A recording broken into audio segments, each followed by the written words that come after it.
Joining us now on the Deseret First Credit Union hotline is former BYU quarterback great Riley Nelson. He is the current radio analyst, along with Greg Wrubell on the radio broadcast. Riley, welcome back to the show. How are you? It's been too long, fellas. Great to be with you. I'm doing great. Thanks. We cannot think of a better person to discuss the pantheon of great BYU quarterbacks with than you, my friend. In fact, we're discussing Mount Rushmores of BYU quarterbacks, top 10 lists, and more importantly, trying to figure out where Zach Wilson, with his very unique career, fits into that conversation. So for you, where does Zach Wilson rank among the all-time BYU great quarterbacks? I think that's a great descriptor, is his unique career, because no one at BYU has had such a meteoric rise, right? Going from someone who battling injuries and facing questions about being, the leader of the team, to being not only the unquestioned leader, having one of the great single seasons of any BYU quarterback, and of course, ending up getting drafted where he's drafted. Here's one thing I'll say to you, though, Spencer, is right now I'm still straddling between, being a broadcaster and a media member and an ex-player. So you're not going to get a number out of me, because I don't know if you've tried with ranking your friends, but when you rank your friends, they don't always answer your texts. You don't get to go golfing with them all the time, because no matter how skillful you are at ranking, someone's going to take an objection with where you've ranked them. So, but I will tell you this, at least as far as my philosophy around ranking is, one, I think ranking across eras is so incredibly hard. And when I look at BYU quarterbacks, you have your trailblazers, right? These are your Virgil Carters. And I would even put, Giff and Mark Wilson. Then you've got the ones who rose to prominence in the decade of the 80s. That started with McMahon and Steve Young and Robbie Bosco, and you've got those. Then you've got, it's really hard when you're ranking to we only have one Heisman Trophy winner. So Ty Detmer, has a distinction. While there are many All-Americans and many other All-Conference and great players in NFL and draft picks, there's only one Heisman. So, Ty Detmer stands alone. And then as you go from there, you've got guys who put together great careers. A guy like Max Hall, who, he's the all-time leader in wins, right? He won more games as a starting quarterback than any other quarterback. You got John Beck, who, even though they were different, success levels of played in 4 different seasons, too. You've got your one season, these people that had these crazy one season performances, whether it's Sarkisian with 14-1 and that team, or Brandon Doman and the magic that he was able to share with Luke Staley, or Zach Wilson. And then you've got your guys like Taysom Hill, who he stands alone as far as his skill set. And I don't know that we'll ever see another player exactly like him. So to take all those different factors, all those different eras, all those different skill sets, and put them in a definitive ranking, like I will yield and call that an unaccomplishable task.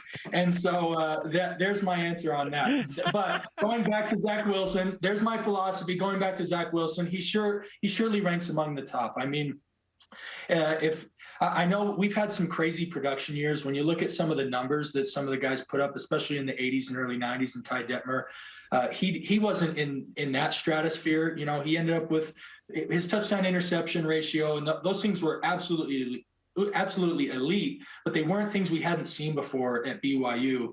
But the way in which he did it, some of the throws that he made, the crossbody, the off platform, the pushing the ball down the field, making the ball being in the air for 60 plus yards, some of the ways that he did it, I would be bold enough to say we didn't see anybody else do it that way. We saw the same end result, but the manner in which he didn't, he was very unique. So for that alone, and given the fact that it was an 11-1 and they ended up ranked very highly, his team had success. It wasn't just individual success.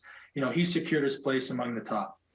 What you just said reminded me of the play at Hawaii, where you're almost falling down, you bounce off one defender, you're stumbling, you throw to Cody Hoffman and it's touchdown. You're just avoiding the rush, avoiding the need to make the list, getting the pass off. It was fantastic. That was great. I totally get that because golf is awesome. Okay, we were talking about Zach Wilson, and I made the argument that he should be as high as 4, and here's why. Profit in your own land thing. You love a dead prophet more than a living prophet, in this case quarterback sometimes. what he did in 2020 was really special. I agree with most of what you said. What's different, Riley, to me is what Zach did in 2020 was one of the greatest single seasons we've ever seen, and that puts him really high. Obviously, number 2 pick is great. The efficiency is the thing that's going to stick out. He's number 2 career to tie, and he's number 1 in a single season by 20 points. Like, what he did against a unique schedule was unbelievable, and it just puts him way up there. But it is hard because we were talking about it. It's like, who do you put it over? Robbie Bosco? Dude won the Natty. Gifford Nielsen, and Mark Wilson, John Beck, Max Hall, all these guys. And you bring up a point of the unique schedule. And by the way, you can never, it is so hard when we're doing this and trying to be as objective as possible because you talk about the unique schedule. Well, that's completely outside of Zach's control. Not only was it, and by the way, it was completely outside the athletic department's control. It's not like BYU chose to play a schedule filled with the teams that they did fill. One of the things that's hard, and you are right, like a living prophet will never be as appreciated as much as a dead prophet, but like, Bosco, you think about the wins against Michigan, you think about the Cotton Bowl against Kansas State, you think like when you look back against those historical guys, they did it. And now Zach had a great win against Tennessee and he had a great win against USC his junior year. But in this, apex magical season, he just didn't have that opportunity to show out against a college football blue blood and pull off a great win. Detmer, Miami, right? Probably the single most revered and remembered game in the annals of BYU history.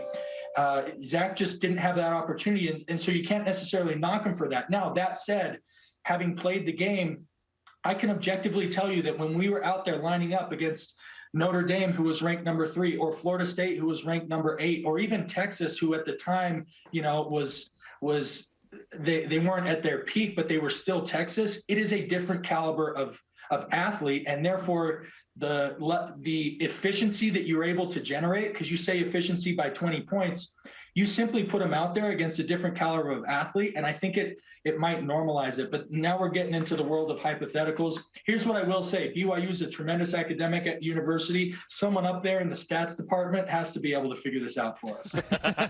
Adjusted, ... right? Yeah. Amen to that. Riley Nelson with us on BYU Sports Nation. Okay, now we move on to discussing the current BYU quarterbacks. And according to Kalani Sitake and his comments from earlier this week, it is a 3-man race. Really, to nobody's surprise. It is Jaren Hall, Baylor Romney, Jacob Conover.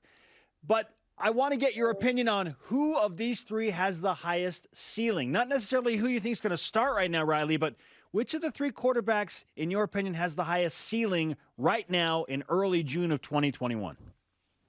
Yeah, I'll go back. There's a common refrain. It's kind of in recruiting, and it's throughout sports, but it's that you can't teach speed.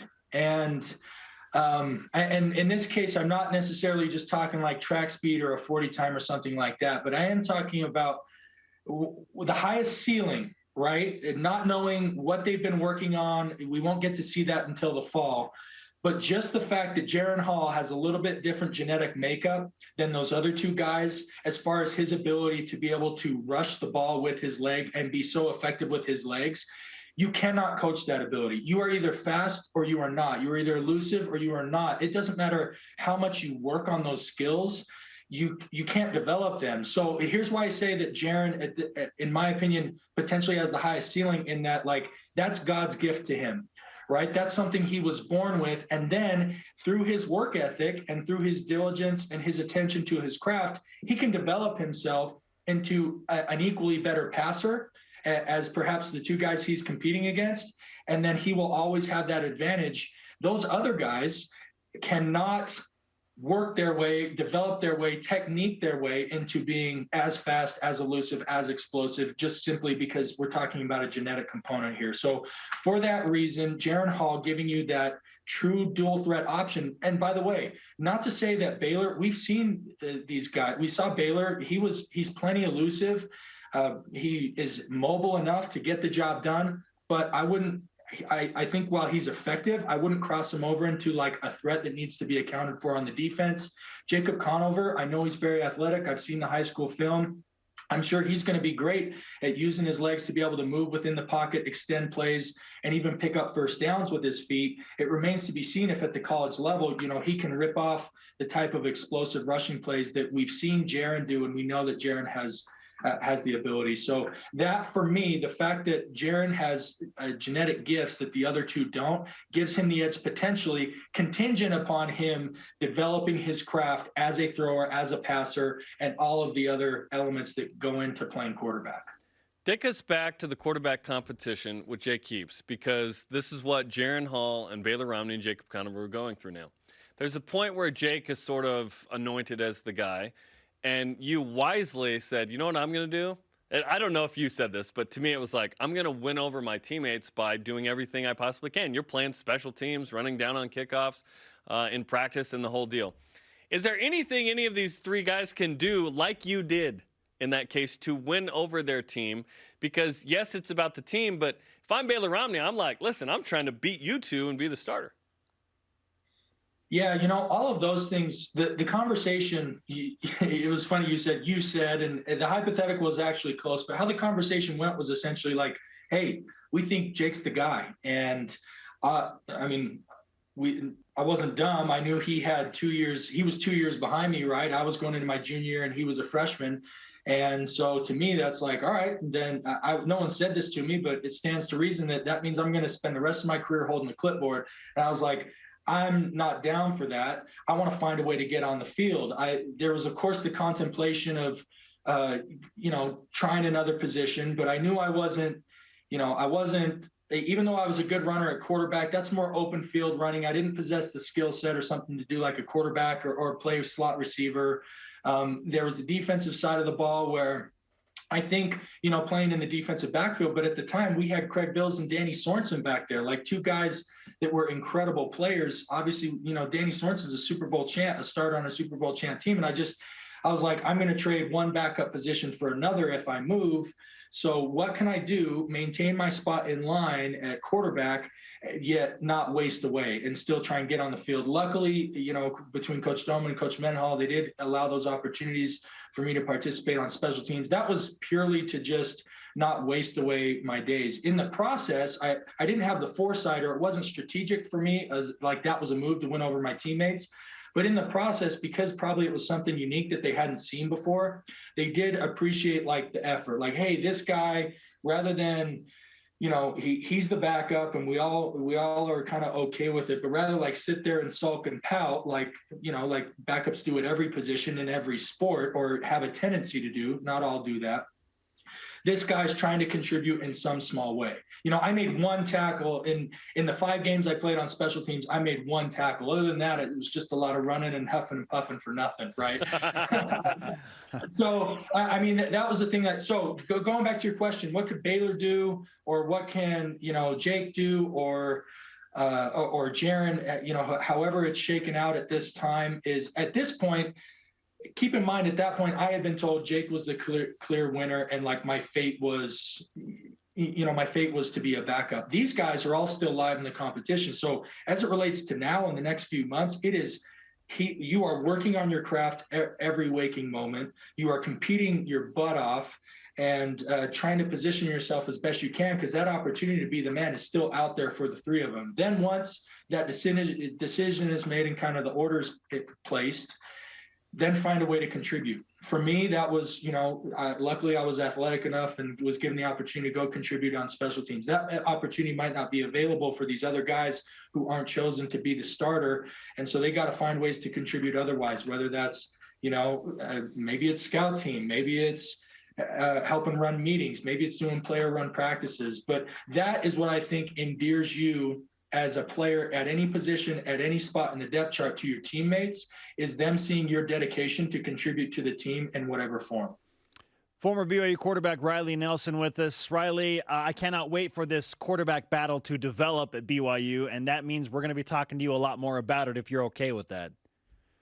Would love it. I'm super intrigued. I got to be honest. We've seen this at other positions. We saw it with the draft class that just happened, but I'm super pleased with the quarterback depth, with the with the quality and talent depth at the position of quarterback. I think any one of these three guys, whoever gets chosen, we can be comfortable with. And it sure gives us a lot to talk about leading up to the decision time. Next level insight as always. Thanks, Riley. Appreciate it. Riley Nelson on the Deseret First Credit Union Hotline. Deseret First, you know why, we show how.